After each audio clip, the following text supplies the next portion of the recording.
स्वराज्याचे संस्थापक राजा शिवछत्रपती यांची आज जयंती।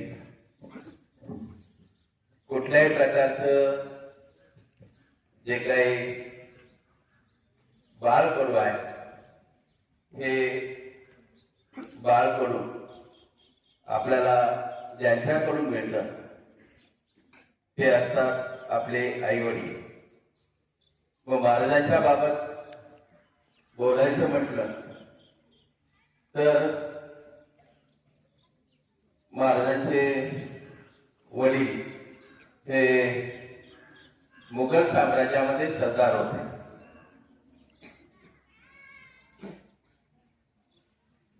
मुघलांचा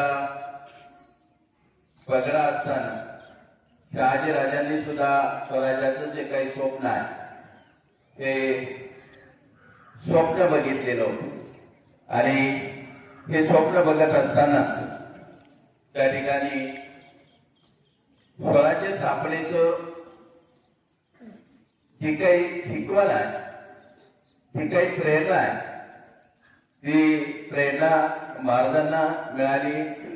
वडील शहाजीराजे आणि आई जिजाऊ लहानपणीच्या काळामध्ये जिजाऊ महाराजांना महाभारत रामायण यामध्ये असणाऱ्या ज्या काही कथा आहेत या कथा सांगत आणि कथा सांगत असताना जर आपण बघितलं तर ह्या महाराजांच्या असणाऱ्या शौर्य कथा ऐकून आपण लहानाचे मोठे झालेलो आहोत। पण शिवाजी महाराजांचं जीवन आणि पराक्रम याविषयी आपण बऱ्याच विद्यार्थ्यांच्या भाषणामधून ऐकलंय। तो असणारा जो काही पराक्रम आहे हा पराक्रम सुद्धा आपल्याला माहीत आहे। आणि जर राजमाता जिजाबाई आणि शहाजी भोसले हे आजच्या काळातील पालकांसाठी असणारं उत्तम अशा प्रकारचं उदाहरण आहे। आणि जर आपल्या मुलांच्या जडणघडणीमध्ये पालकाचा जो काही महत्वाचा वाटा आहे किंवा पालकाचं असणारं योगदान कसं असावं हे आपल्याला नक्कीच त्या शिवाजी महाराजांच्या यातून शिकता येईल। आणि जर आपण बघितलं तर छत्रपती शिवाजी महाराजांनी त्यांचं असणारं जे काही जीवन आहे सर्व स्तरावरच्या लोकांना एकत्र आणलं।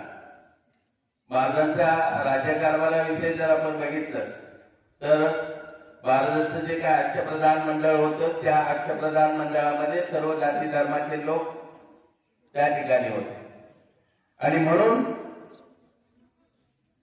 त्या ठिकाणी महाराजांच्या आणखी स्थापत्यशास्त्र याचा सुद्धा उत्तम अशा प्रकारचा नमुना आपल्याला पाहायला मिळतो की वेगवेगळ्या प्रकारच्या असणाऱ्या गड किल्ल्यांचे जे काही बांधकाम आहे हे गड किल्ल्यांच्या बांधकामामध्ये आपण जर बघितलं तर त्या ठिकाणी गडावरती प्रवेश करत असताना बघा की त्या काळामध्ये सुद्धा आज आपण बघतो की आज आपल्याला वेगवेगळ्या प्रकारचे स्थापत्यशास्त्राचे नमुने पाहायला मिळतात। पण महाराजांची दूरदृष्टी बघा की त्याही काळामध्ये ज्या गड किल्ल्यांचं बांधकाम झालेलं आहे त्या गड किल्ल्यांमध्ये प्रवेशद्वाराचं जर आपण वैशिष्ट्य बघितलं तर त्या ठिकाणी उत्तम अशा प्रकारचा नमुनाही आपल्याला पाहायला मिळतो। शिवाजी महाराजांनी अनेक गड किल्ले काबीज केले।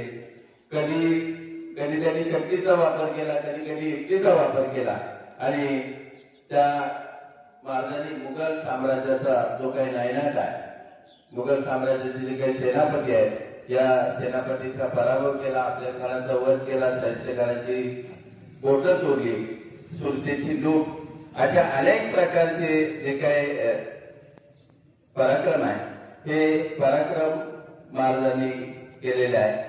आपला शत्रू हा कुठूनही आणि समुद्रावरूनही आपल्यावरती हल्ला करू शकतो याची जाणीव महाराजांना असल्यामुळे महाराजांनी त्या ठिकाणी नौदलाची सुद्धा स्थापना केली आणि त्यातूनच शिवाजी महाराज अत्यंत हुशार आणि दूरदर्शी अशा प्रकारचे राजे होते हे आपल्याला या ठिकाणी शिकता आहे. मग महाराजांकडून मुलांसाठी काय शिकता येईल, ते महाराजांकडून आपल्याला काय शिकता येईल. केवळ महाराजांचं चरित्र ऐकलं, महाराजांचं पराक्रम ऐकलं आणि त्यातून आपल्याला काय घेता येईल, त्या समोरच्या असणाऱ्या ज्या काही प्रेरणा आहेत, या महाराजांच्या प्रेरणेमधून आपण बघतो की शौर्य आणि धैर्य हे आपल्याला घेता येईल. मग शौर्य आणि धैर्य कसं, की जर आपल्याला माहिती की स्वराज्याची शपथ महाराजांनी वयाच्या 16व्या वर्षी घेतली आणि अत्यंत बिकट अशा प्रकारची परिस्थिती त्यांनी धैर्य राखून आपलं असणारं जे काही सैन्य आहे ते सैन्य उभं केलं आणि मुघल राजवटी विरुद्ध न घाबरता उभे राहिले. म्हणजे कुठल्याही संकटाचा सामना हा अत्यंत धैर्याने आणि न घाबरता केला पाहिजे, अशा प्रकारची शिकवण आपल्याला महाराजांकडून घेता येईल. त्यानंतर दुसरी शिकवण आहे की शक्तीपेक्षा युक्ती श्रेष्ठ किंवा गरिबी कावा. शिवाजी महाराजांनी पुण्यामध्ये लाल महालामध्ये मुक्कामी होते आणि मुक्काम ठोकलेल्या मुघल सेनापती शाहिस्ते खानावरती महाराजांनी रात्रीच्या वेळी अचानक काय केला, हल्ला केला आणि त्या ठिकाणी शाहिस्ते खानाची जी काही बोटं आहेत ती बोटं महाराजांनी त्या ठिकाणी कापली. मग या घटनेतून महाराजांचा धाडस आणि गरिबी काळाचं उदाहरण आपल्याला दिसतं. त्यानंतर महिलांचा आदर केला पाहिजे, की आपण बघतो युद्धाच्या वेळी महिला आणि लहान मुलांवरती मुघल सैनिक हे हल्ला करायचे आणि महाराजांची त्या ठिकाणी सैन्याला सक्त ताकीद होती की महिला आणि लहान मुलांवरती हल्ला करायचा नाही. ते फक्त राज्यातील किंवा घरातील नव्हे तर शत्रूच्या ज्या काही गोटामध्ये लहान मुलं असतील, महिला असतील, त्यावरती हल्ला करायचा नाही अशी महाराजांनी त्या ठिकाणी काय ताकीद दिलेली आहे. आणि जर बघितलं तर बघा की कल्याणच्या सुभेदारांची सूर ही जी अत्यंत सुंदर होती आणि तिला सैन्याने पकडून महाराजांसमोर हजर केलं.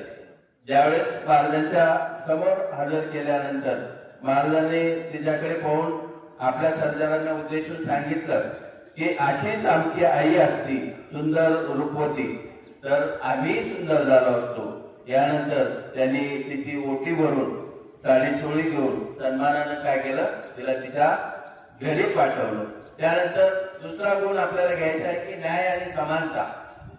शिवाजी महाराजांनी सुरत शहरावरती अचानक हल्ला करून तेथील संपत्ती ही स्वराज्यासाठी मिळवली आणि या मोहिमेत त्यांनी नागरिकांना त्रास न देता फक्त जो काही शत्रू आहे त्या शत्रूच्या संपत्तीवरती कब्जा केला आणि यामधून काय घडलं, ते महाराजांच्या न्यायप्रियतेचं दर्शन हे आपल्याला घडतं. याशिवाय महाराजांनी त्यांच्या राज्यामध्ये सर्व स्तरातल्या सर्व जातीच्या लोकांना एकत्र करून स्वराज्य स्थापन केलं आणि महाराजांनी प्रत्येकाला आजही आपण बघतो की सर्व धर्म समभाव समानतेची असणारी जी काही वागणूक आहे हा समानतेचा संदेश महाराजांनी त्या काळामध्ये आपल्याला दिलेला आहे.